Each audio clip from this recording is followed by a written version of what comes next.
name is Florida. I'm also a curator, spoken word artist, and writer. Um, I, I started creating art January 2010 after the earthquakes happened in Haiti. I was working one day and the images just like triggered me, and I started drawing what I was seeing, and it became this thing where like this obsession, because I hadn't really drawn and stuff like that since I was young, and it was just a way to just unleash myself. And one of my friends one day, Jonathan Zuvere, he said, you should try painting on a canvas. And I went to a Walgreens, painted on some cheap supplies, and the rest is history. I've just been doing this ever since. Somebody once told me a couple years ago that art is expressing the inexpressible. The things that sometimes you can't find the words, so maybe you'll have to paint it. Maybe you can't say it, so you have to sing it. You have to dance it. It's just being able to express something that you just couldn't in a regular way. So to me, that's what art is. The day I walked out of Bed Bath & Beyond and said, I'm just gonna go be an artist. I had a job, I was working there part-time, but it practically felt full-time. And it was 2013, it was like a couple of months after me and Jamal had this really in-depth conversation about art and like where we want to be in our careers and what we really want to do. And I had just sold like a painting at an event for like $600, and the person came back and wanted to buy another one. So I'm sitting there at work, and I'm thinking to myself, I'm doing all these shows. Earlier that year, one of my pieces was exhibited in Times Square on a billboard, but I'm sitting here working at this place while that was happening in West Palm Beach. And I was like, so I'm sitting there, it was a Sunday, I worked my whole shift, and I came out to the door, and the manager's like, I'll see you tomorrow. And I'm looking at the sunset, no lie, it's a beautiful sunset. And I'm like, I don't think I'm coming back. And I walked out, and ever since then, I've just chased this dream. I realized that I have to go the extra mile every day, though, because I chose this life. I have to justify it because people are watching me and like, okay, you decided not to do the regular thing anymore. You said you're going to be this.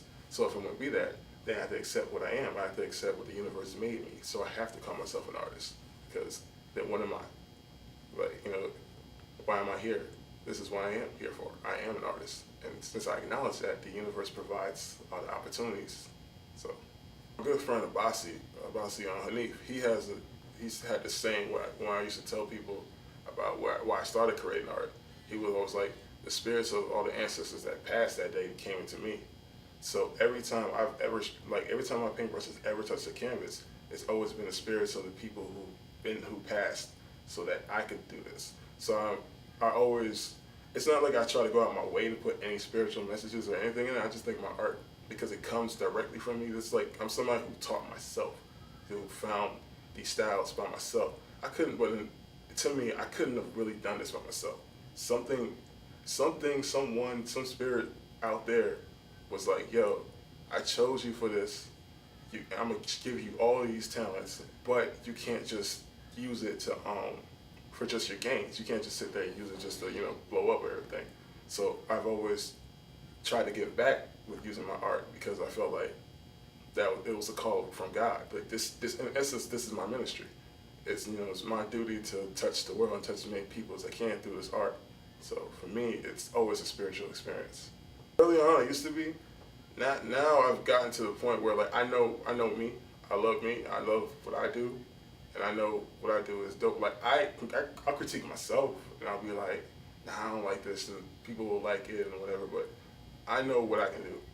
So no man, no woman, no person could ever take away any credit or anything from that, because I know what I can do. I know that a blank canvas, a white blank piece of canvas that I painted on, got into the hands of a U.S. Senator.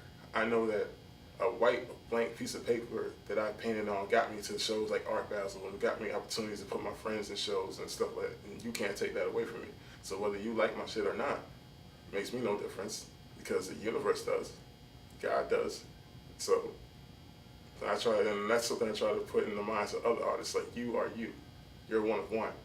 Like, no one can do what you can do. So own that, love that, and keep going. Nowadays, acrylic.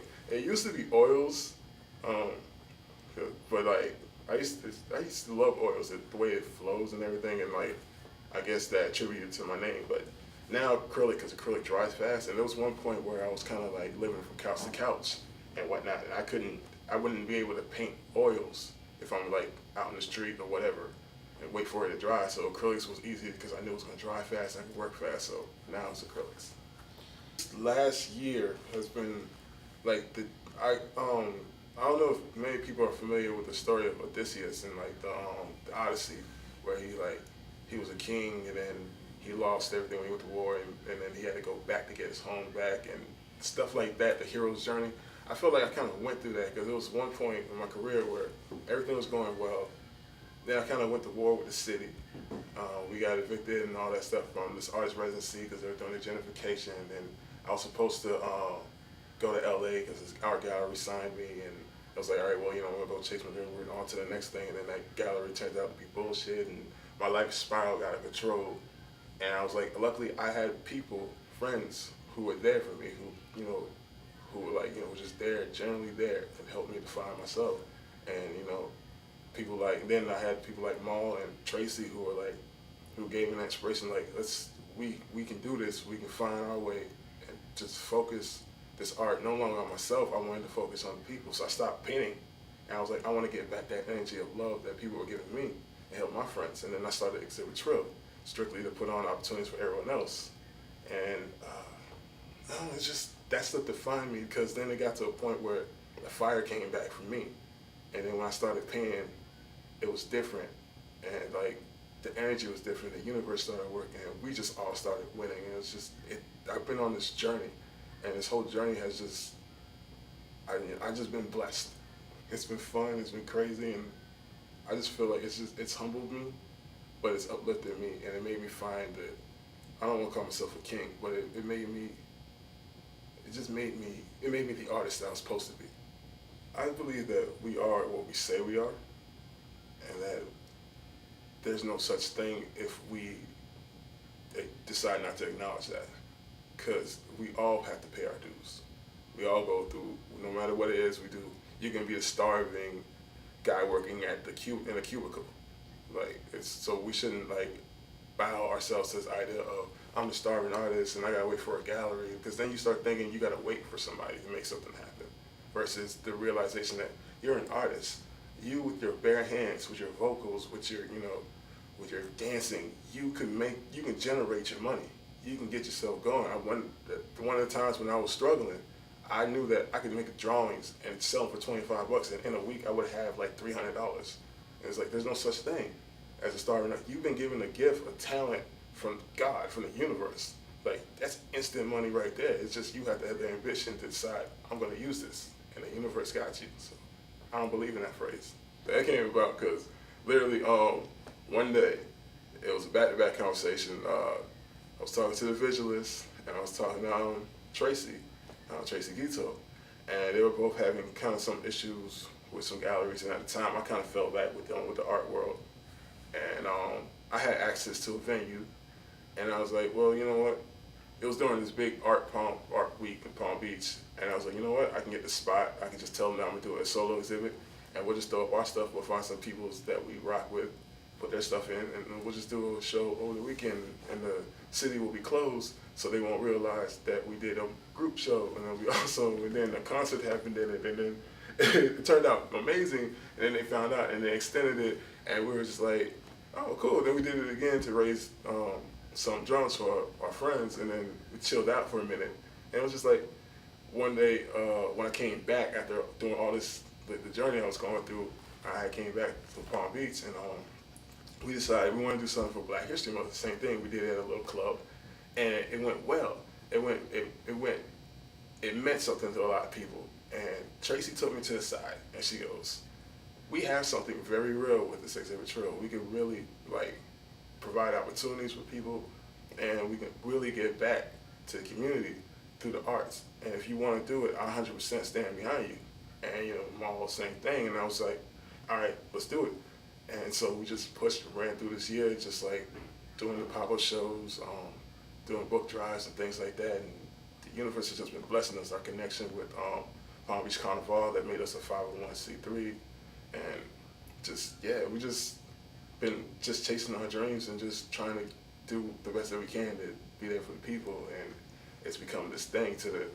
My goal when we started getting it going, I was like, if I don't get us into our own art basel show, then I felt like the year was for nothing. And then when we ended up getting our own art basel show, it was just like, yo, we did it, and we were able to get artists like Ashley Diaz and Black Royalty who never been at shows like this, who've never had the experiences doing that, to be able to be like, we provided opportunity for them and inspired us to be like, this is what we're here for.